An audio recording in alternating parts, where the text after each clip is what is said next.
What's up, Yellowhammer Nation? Welcome back to Yellowhammer Radio, Superstation 101 WYDE. Three great stations to hear the program. 101.1, 95.3 FM, 1260 AM, covering the entire Yellowhammer state from the Capitol, the steps of the Capitol, the Tennessee state line, the Mississippi state line, the Georgia state line. We got you covered here in Yellowhammer Nation. Welcome back. It's hour numero dos, which means hour number 2 for those of you listening in Clinton, Alabama, home of the Big Peach. You know where Clinton's at, Andrea, right? Now that you mention it, isn't there a big now you know commercial out there about the Big Peach? It's the Big Peach mooning people on I-65. Yeah. There you go. Yeah, okay. Exactly.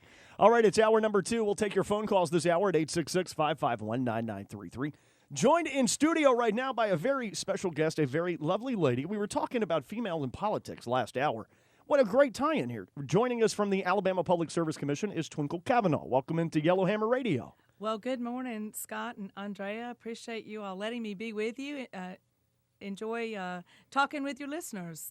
Well, we're glad to have you here. We've got we had an interesting hour last hour, Twinkle. We were talking about Hillary Clinton, and I know I have a hangover from discussing Hillary Clinton. I did in November, and I certainly do now. That's not a good subject. No, it's not. And really, honestly, the only reason why we would ever bring her up is her own doing. She went out there and started yapping her mouth about why she lost the election, and she couldn't resist passing the blame. And I don't know if you've heard the audio, but, I mean, she essentially blamed it on other men, Comey, WikiLeaks, and then she uses another guy to support her claim that she would have been president, Nate Silver.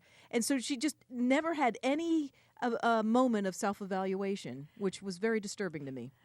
I think there's a one-word answer: too liberal and issues. She was on the wrong issue on every issue, right? And she was extremely liberal, and she forgot to talk to the people of the United States. And that's why, thank goodness, we have President Trump. I know I went to the panhandle of Florida and went door to door for then candidate Trump, and I was as happy as anyone on election night that we can now call him President Trump.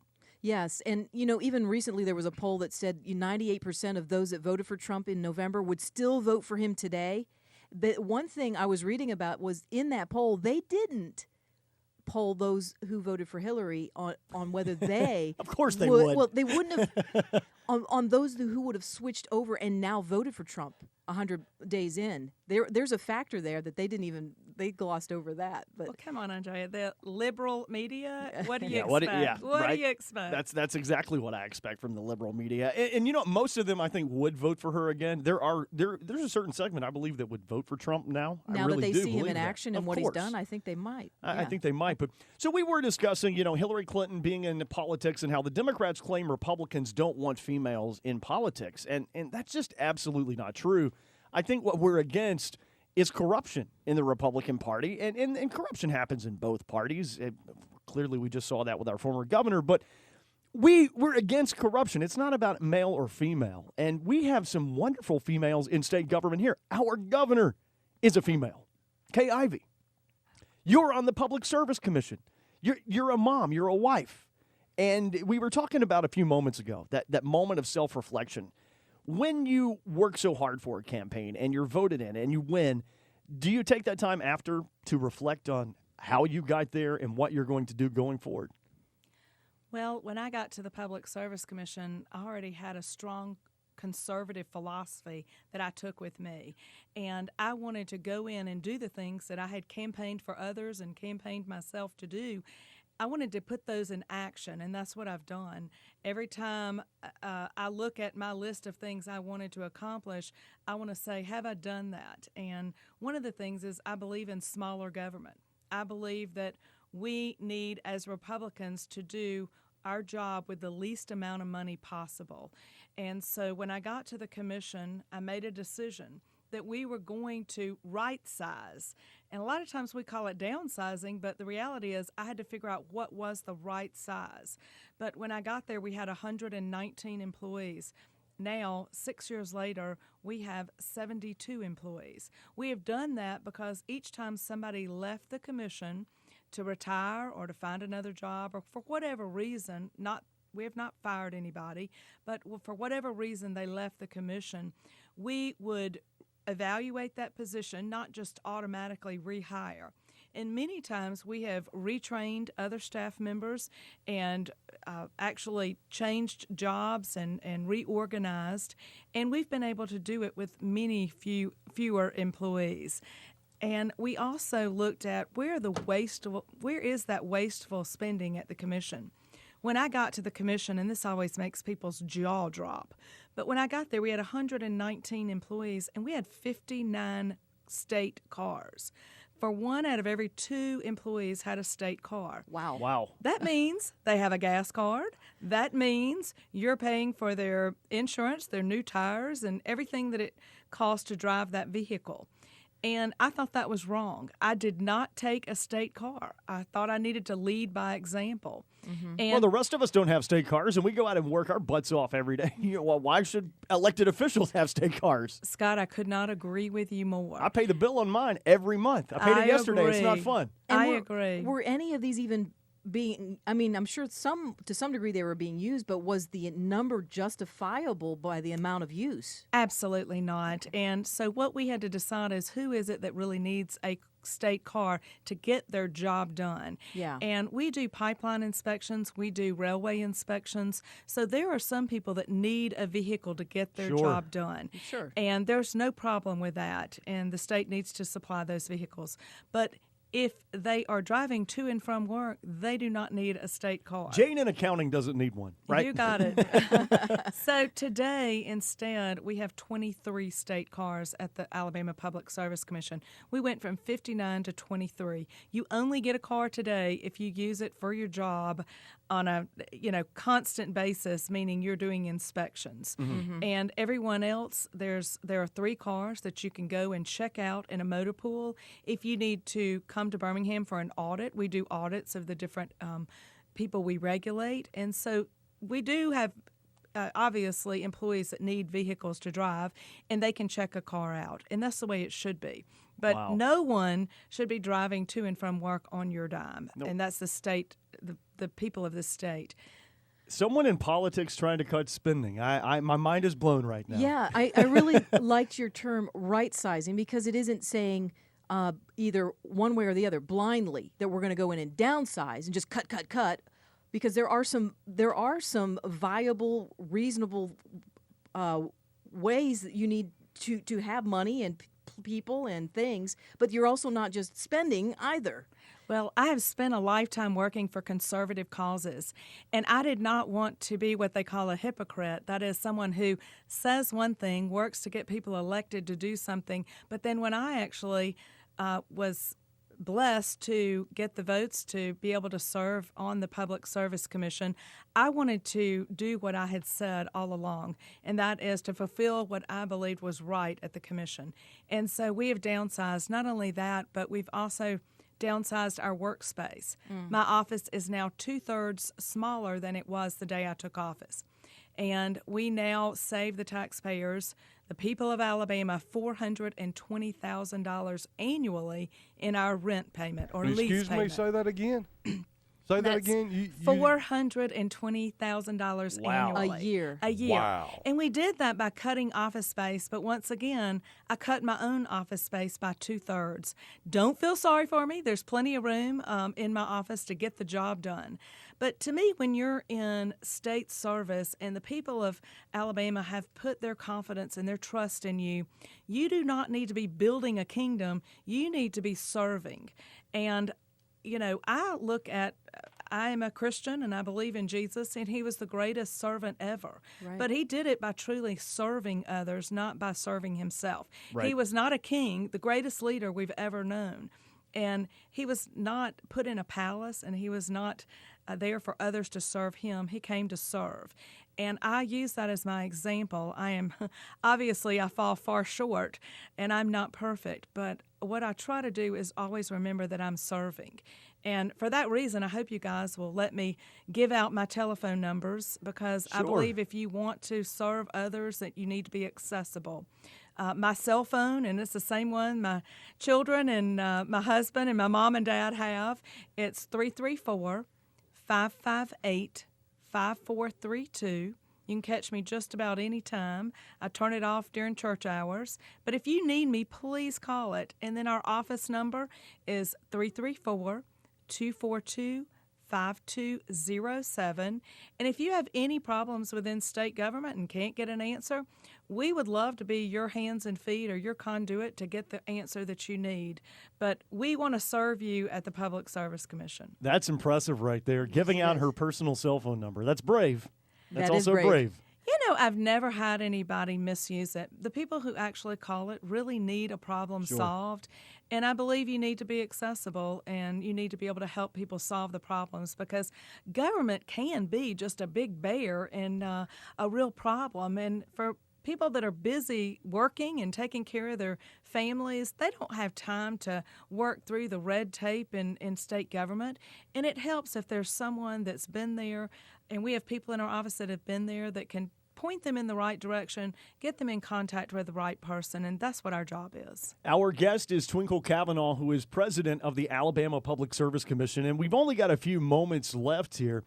In the final few moments, tell us a little bit about yourself. Who is Twinkle Cavanaugh?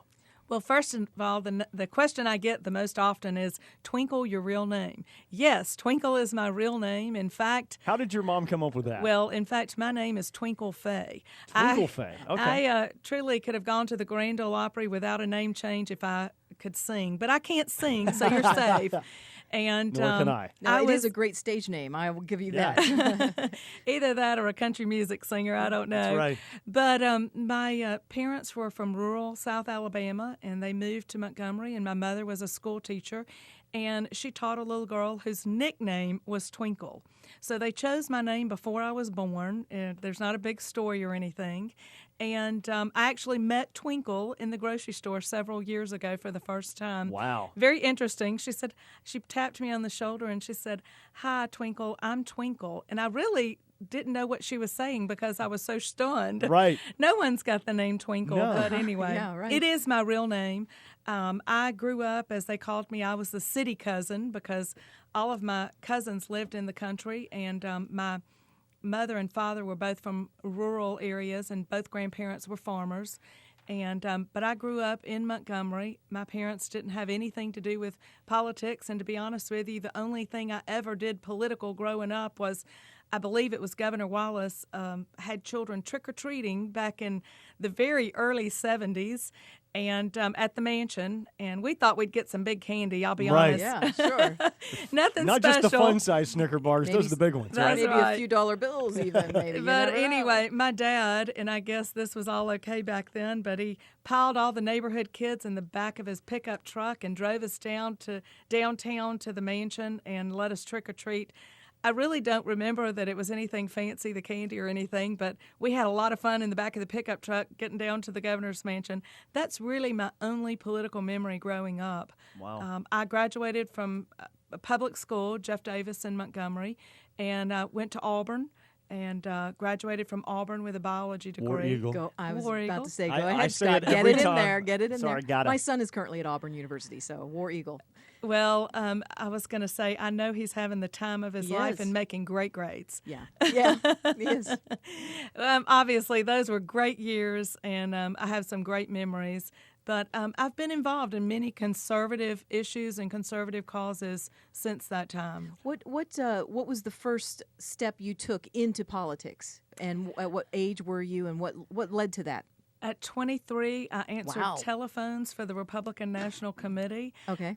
Before that, I volunteered in college for George H.W. Bush, not George W. Bush, but Sure. his daddy. And the equipment was very sparse back then in Alabama. They had a telephone on a fold-out table and folding metal chairs, and there were two landlines that you dialed. And we made phone calls for George H.W. Wow. Bush. So it's been quite some time ago that I first volunteered. I was about to say, some of our listeners may not even know what a landline is. But just to tell you a little bit more about myself, I have 3 children. I have 2 children that I was blessed with when my husband and I married. And they lived with us, and they are now grown and married, and have 2 grandchildren, ages 1 and 4. They live in Fairhope, And then Beautiful place. yes, it is. We like to visit the grandchildren. I bet you do. And then I have my miracle child, as I call her, but she was born when I was 41, and she is now, as she tells people, almost in 5th grade. So we're at the end of 4th grade, and it's been a true blessing to be a mom. And I know Mother's Day's coming up. On the 14th. It's right around the corner. And to me, I love serving as the president of the Alabama Public Service Commission, but my greatest title is just Mama. That's beautiful. Yes. That's awesome. So what is it that wanted to lead you into politics when you wanted to get involved? Well, I have always enjoyed just being involved with groups that want to make a difference. And I had a roommate in college that was going to move to D.C. after college. And I actually taught school for a year out of college. I taught science and computers in junior high school. And she said, you need to come to Washington. And I'd never even been to Washington. But she said, you need to come to Washington because you would love it here. You were always volunteering on campaigns and doing things in college, and I think you'd just love it. And so I literally, the day school was out, back then, I'll be honest with you, I didn't have the money to go find myself like some children do. Right. Yeah. And I was able to utilize the money that they paid me teaching during the summer. As you know, they pay teachers, and believe me, they don't pay teachers enough, I'll be the first to say. Amen. But they pay you for 12 months, and you work for really 10 months. But so when school was out, I drove to Washington and didn't know too many people, but was able to get a job. But it wasn't anything fancy. It was answering phones for the Republican National Committee. And I'll be honest with you, the rest is history, because I loved it, and I loved being able to go in and see good conservatives getting elected. I've also worked for some organizations that pushed for conservative causes. I was very involved in trying to make sure that the tax cuts that President Bush put out in 2000 were passed. I was involved with the group Citizens for a Sound Economy. But I've just always been involved with conservative causes, serving as chairman of the Alabama Republican Party and Right. other avenues. Our guest is Twinkle Cavanaugh of the Alabama Public Service Commission, the president of the Alabama Public Service Commission. We're going to take a short break and then come back and discuss, talk with you a little bit more in our final few moments before the bottom of the hour news. If you'll hang tight, our guest, Twinkle Cavanaugh, we'll talk to her right after this, live from the CaltKS.com Heating and Air Studio. This is Yellowhammer Radio.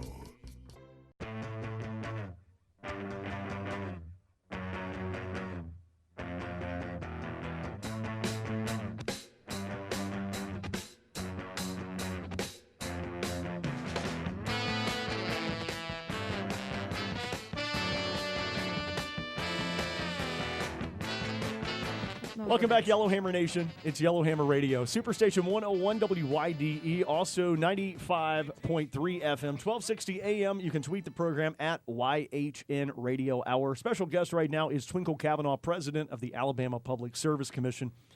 Talking about state politics, Alabama has sort of taken a beating nationally recently because of the image that we had, but we want to get this cleaned up. And Governor Bentley is gone, and that's hopefully behind us. Alabama has so much to offer. So much to offer to the residents and to others that are wanting to relocate here. We want to clean that image up. I think that's important, right? Absolutely. And I do believe our best days are ahead of us. We've got a fantastic state, as you just said, from the fact that we have lakes all over, we have mountains, we've got the ocean, we've got I guess the Gulf, I should say. Right. We've got the best people of anywhere and the most hospitality of any state that I've ever been in. I grew up here, though, so my heart is here in Alabama. And I believe that we do need real leadership so that we can have a better image. The image that we've had has been tarnished by some of the things that have happened recently. And we need to do everything we can to change that image. But, it's not just the elected officials. It's everyone. It's every Alabamian. We've all got to come together and decide that we want better for Alabama. And you mentioned in the beginning, and you had a bad subject in the beginning, I think, Hillary Clinton. That's right. But We did. we've got some great subjects here in the state now. In fact, we've got a female governor, Governor Ivey. We've got a female Chief Justice now, Lynn Stewart. And I believe that we're starting to head down the right path, but we've got to do a lot more to get folks back engaged in the political process, and also realizing that we're conservative as a state and we need to demand that our legislators and our elected officials act conservative when they get to Montgomery. Absolutely. And we've got about 3 minutes before the bottom of the hour because we went late on our last break. Talking about being in Montgomery and changing things, in November of 2018, there's going to be a new governor elected in the state of Alabama. There's some rumor there you're interested in that position. I believe you've even filed paperwork, right? I did file the paperwork in March because if you want to explore the idea of running, then our state does not have that type paperwork. You just have to go ahead and fill out the paperwork. So I did fill out the paperwork and file that I would be running. However, I have not made an announcement yet, and stay tuned. But I think this is a time that we need to allow our newly I won't say elected, but I guess they were elected in their positions, but the newly assumed positions, we need to let them have time to grow in those positions and actually shine, because our state needs that leadership right now. And my prayer is that they will be very successful in their new endeavors and that we will move our state forward. But stay tuned, and I probably will have an announcement soon, because I think our best days are ahead, and for a brighter future, Twinkle. I like that. I think you're right. Our brighter days are ahead. And when you do make the decision, you're more than welcome to come back on Yellowhammer Radio. Would love to speak with you about whatever decision, yes or no, that you make. Thank y'all. I really appreciate it. This has been a lot of fun. Thanks to your listeners, too. I appreciate them letting me serve. Twinkle Cavanaugh, president of the Alabama Public Service Commission, with us. We appreciate her being here. Jay Holland's got a look at news next on the Yellowhammer News Radio Network. We're back. News Radio Network. We're back. News Radio Network. We're back.